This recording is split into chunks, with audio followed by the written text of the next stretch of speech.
பழனியோட கல்யாணம் இந்த முறையாவது நல்லபடியாக நடக்கணும் அப்படின்னு சொல்லி யாரெல்லாம் நினைக்கிறீங்களோ அவங்களாம் நம்ம வீடியோக்கு லைக் பண்ணிக்கோங்க. ஆமாங்க, பழனியோட கல்யாணத்தில் பல தடைகள் இருந்தது அப்படின்றது உங்களுக்கு நல்லாவே தெரியும்.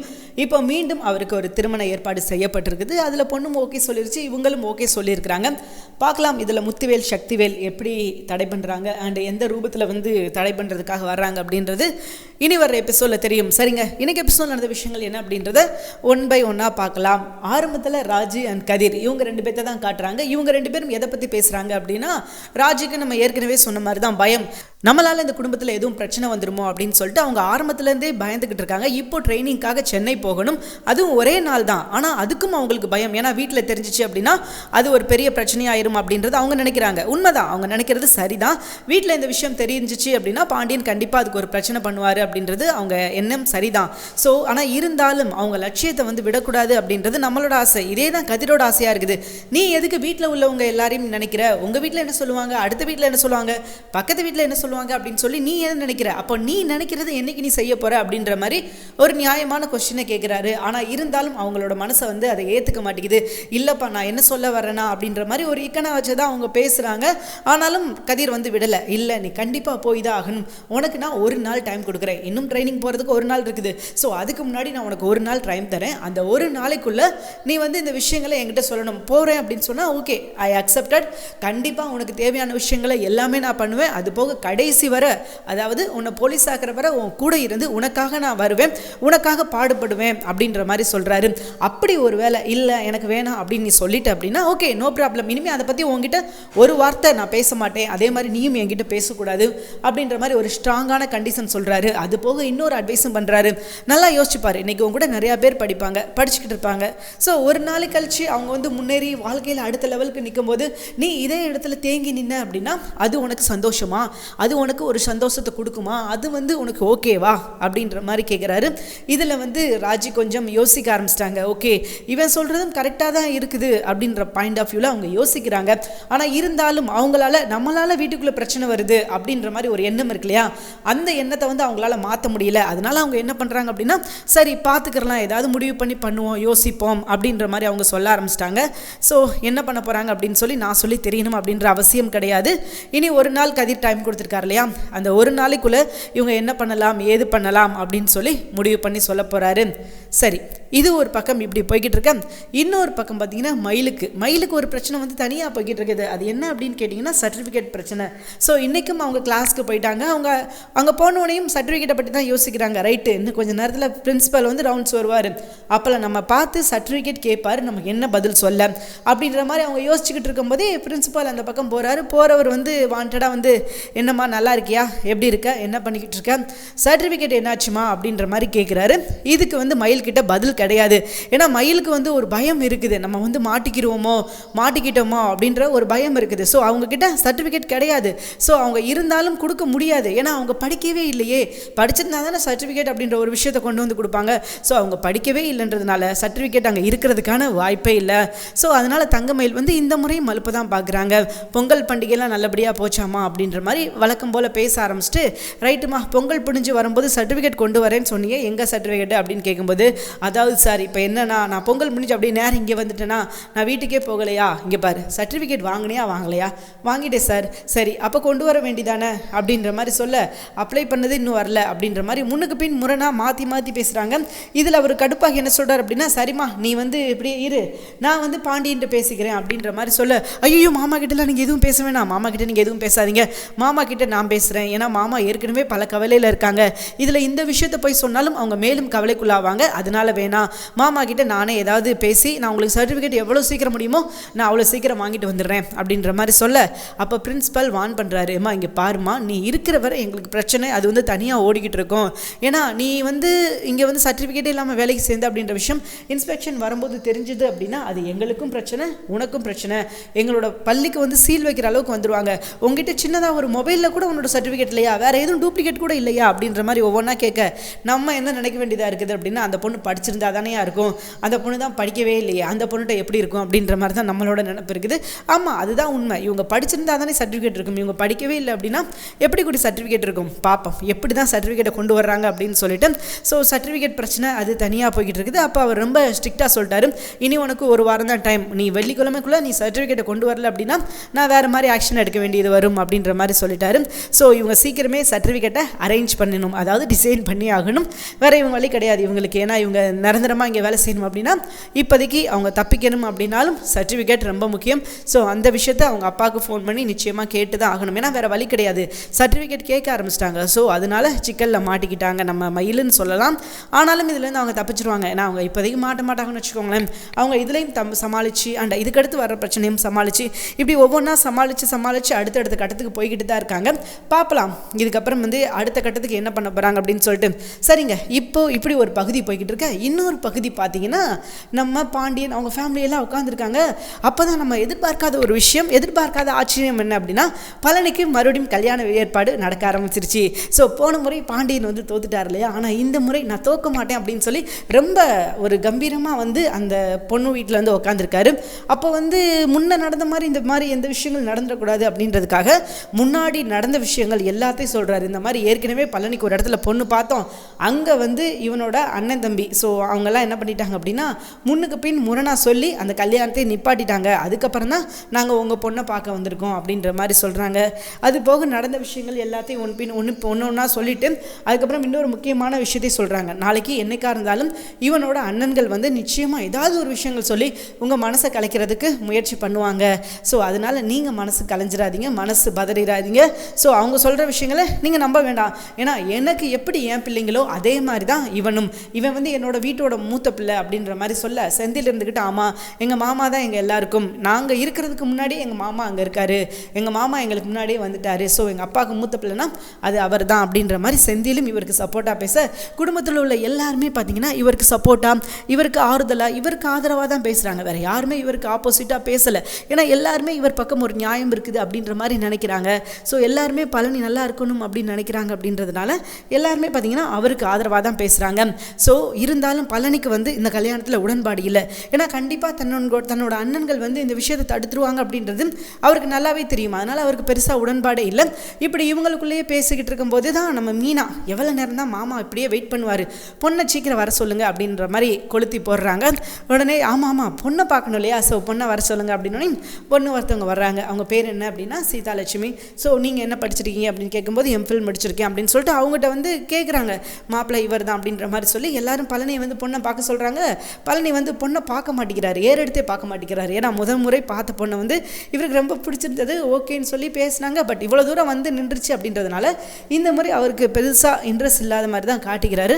ரொம்ப அமைதியாக பொறுமையாக, ஸோ ரொம்ப என்ன சொல்ல ஒரு சாந்தமாக தான் இந்த விஷயங்கள் எல்லாம் பண்ணிக்கிட்டு இருக்காருன்னு வச்சுக்கோங்களேன். ஸோ அதனால அதில் அவருக்கு பெருசாக உடன்பாடு இல்லாத மாதிரி தான் காட்டிக்கிறாரு.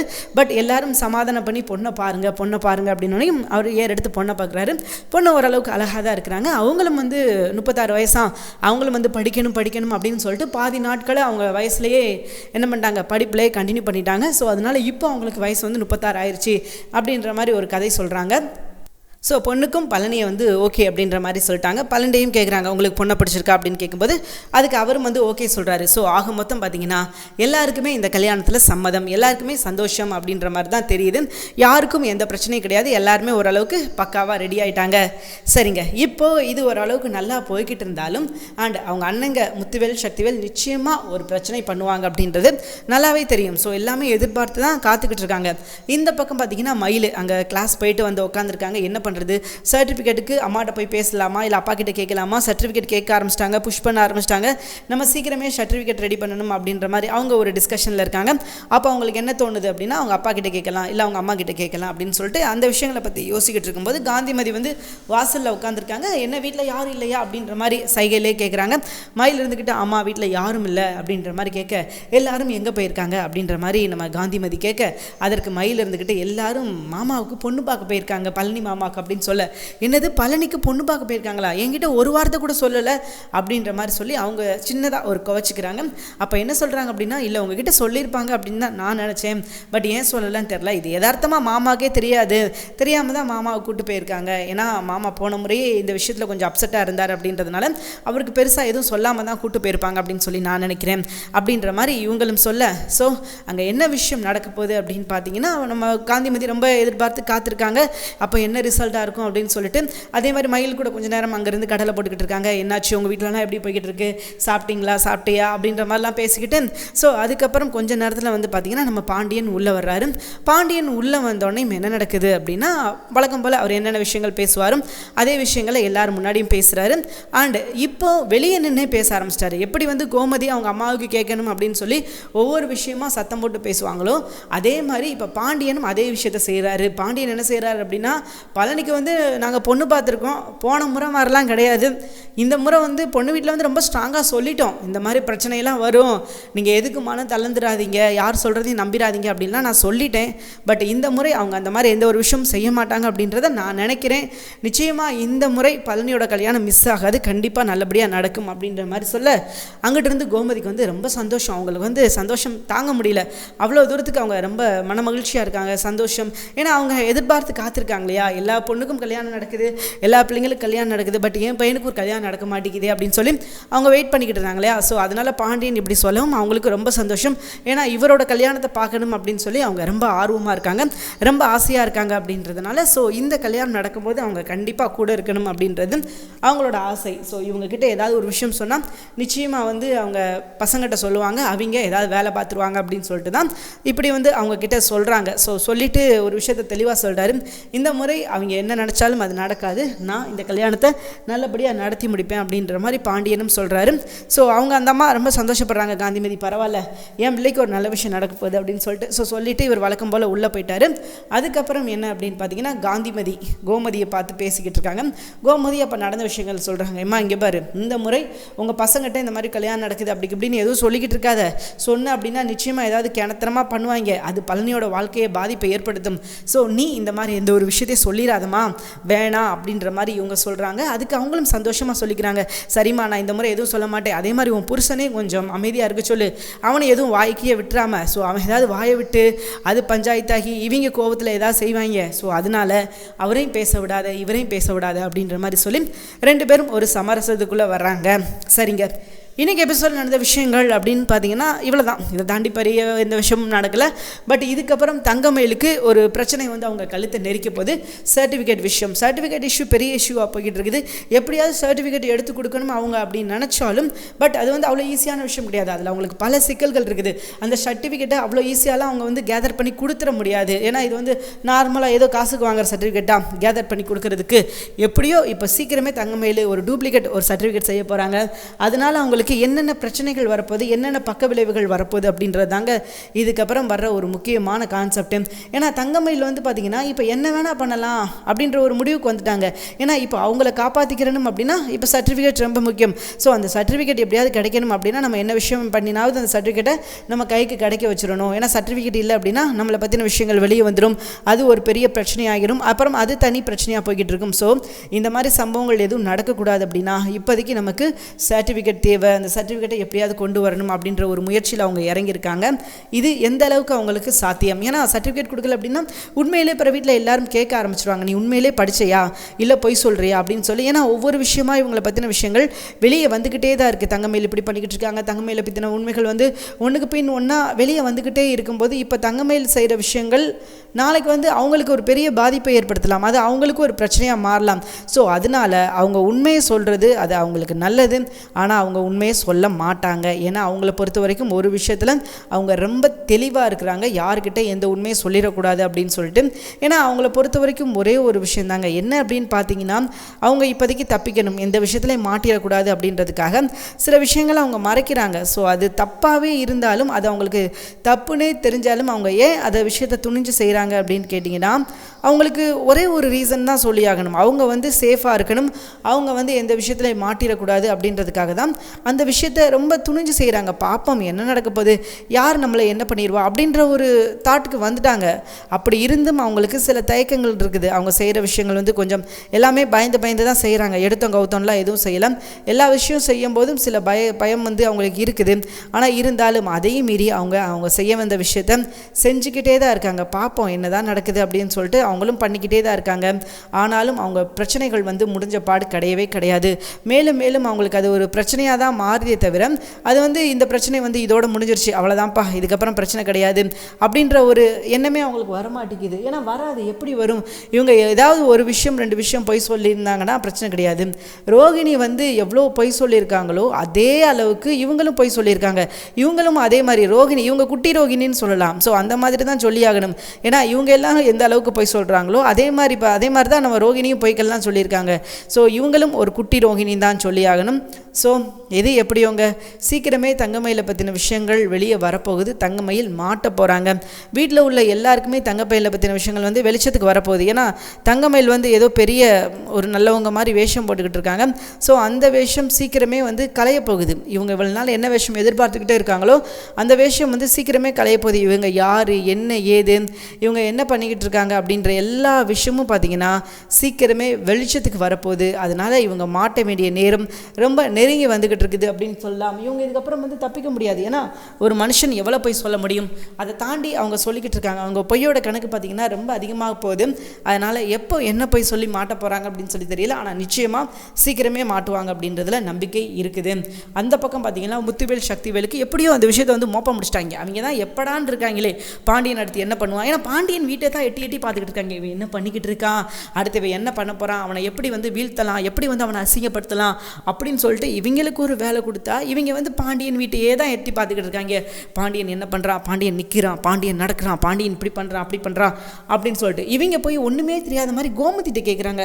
என்னம்மா உன் பிள்ளைக்கு மறுபடியும் கல்யாண ஏற்பாடு நடக்குது போல் அப்படின்ற மாதிரி கேட்க, அது என்னடா எப்படி சொல்கிற, என் பிள்ளைங்களுக்கு தான் கல்யாணம் ஆயிடுச்சுல, எம்மா இந்த மாதிரி எதுவும் தெரியாத மாதிரி பேசாத, உனக்கு எல்லாம் தெரியுன்றது எனக்கு தெரியும், உங்ககிட்ட சொல்லாமல் எந்த விஷயம் நடக்காதுன்றது எனக்கு நல்லா தெரியும், உன் பிள்ளை உங்ககிட்ட கண்டிப்பாக சொல்லியிருப்பா பழனிக்கு கல்யாண ஏற்பாடு நடக்குது அப்படின்னு சொல்லிட்டு, நீ வந்து எதுவுமே தெரியாத மாதிரி நடிச்சாப்புல எங்களுக்கு எதுவும் தெரியாது நினச்சிக்கிட்டு இருக்கியா, எங்களுக்கு எல்லாம் தெரியுமா, அந்த வீட்டில் என்ன நடக்குதுன்றது எங்களுக்கு தகவல் வந்துக்கிட்டே இருக்கும் அப்படின்ற மாதிரி சொல்ல, இங்கே பாரு நீ இந்த விஷயத்தில் தலையிடாத, உன் வேலை எதுவோ அது பாரு, அவங்க என்ன பண்ணிட்டு போகிறாங்க, பழனி தான் இங்கே இருக்கிறதுக்கு விருப்பம் கிடையாது, நீங்கள் சொல்கிற விஷயத்தை கேட்குறதுக்கு விருப்பம் கிடையாதுன்னு சொல்லிட்டான்ல, அப்புறம் எதுக்கு நீ அவங்க விஷயத்தில் வந்து தலையிட்டுக்கிட்டு இருக்க அப்படின்ற மாதிரி இந்த அம்மா சொன்னாலும் அவங்க வந்து எதுவுமே கேட்க போகிறது கிடையாது. ஏன்னா அவங்கள பொறுத்த வரைக்கும் பழனி நம்ம கண்ட்ரோலில் இருக்கணும், நம்ம தான் பழனி கல்யாணம் பண்ணி வைக்கணும், நம்ம என்ன சொல்கிறோமோ அந்த விஷயத்தை தான் பழனி கேட்கணும் அப்படின்றது எண்ணம் இவங்களுக்கு இருக்குது.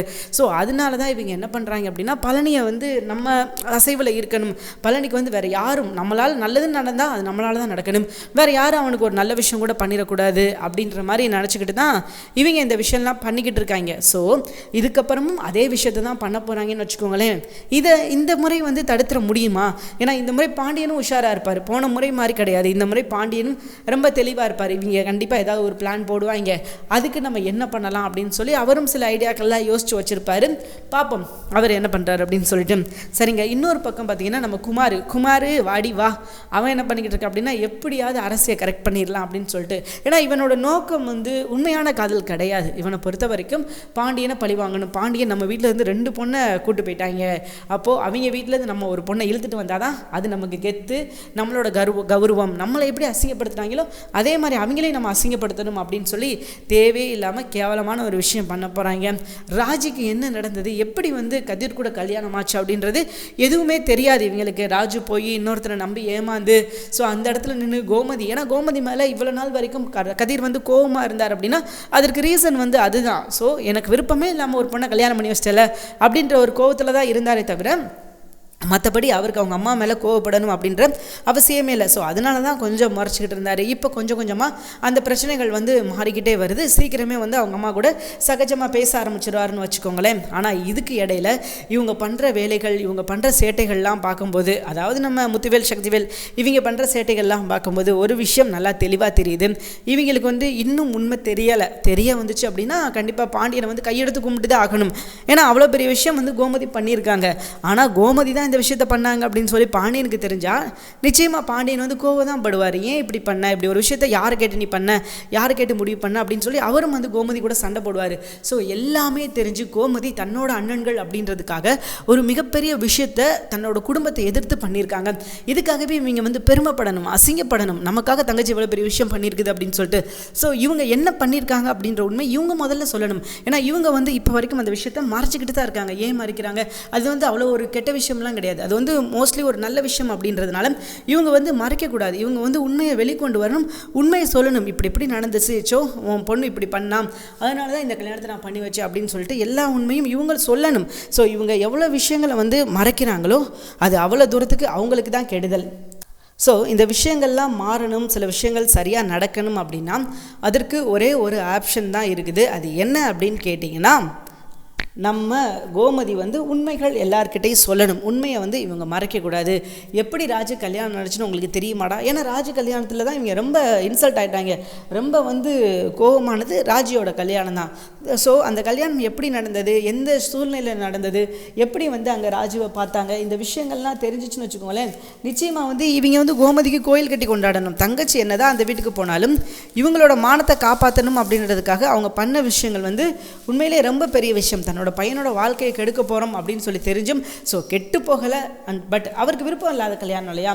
ஸோ இப்படி ஒரு சம்பவம் நடக்க போது, அவன் ஒத்துக்குருவானோ ஒத்துக்க மாட்டானோ அப்படின்னு தெரிஞ்சும் இப்படி பண்ணியிருக்காங்க அப்படின்னா அதுக்கு அவங்க பெருமைப்படணும், சந்தோஷப்படணும். நம்ம தங்கச்சி என்ன தான் அந்த வீட்டுக்கு போனாலும் நமக்காக சில விஷயங்கள் பண்ணிக்கிட்டு இருக்கா அப்படின்னு சொல்லி நினச்சி சந்தோஷப்படணும். ஆனால் அவங்க அப்படி படுவாங்கன்னு நினைக்கிறீங்க?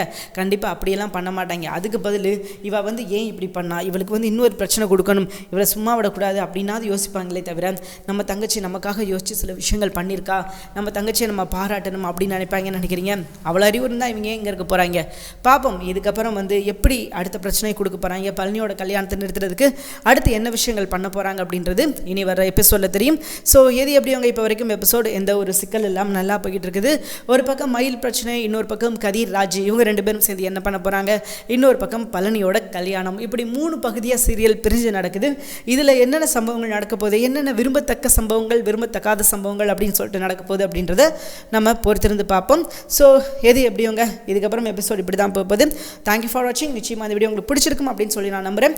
இந்த வீடியோ உங்களுக்கு பிடிச்சிருந்துச்சுன்னா மறக்காம லைக் பண்ணிக்கோங்க. நம்ம சேனலில் நீங்கள் இன்னும் சப்ஸ்கிரைப் பண்ணலையா, மறக்காம சப்ஸ்கிரைப் பண்ணுங்கள். கூடவே பக்கத்தில் இருக்கிற பெல் ஐக்கானை மறக்காமல் கிளிக் பண்ணிக்கோங்க. தேங்க்யூ.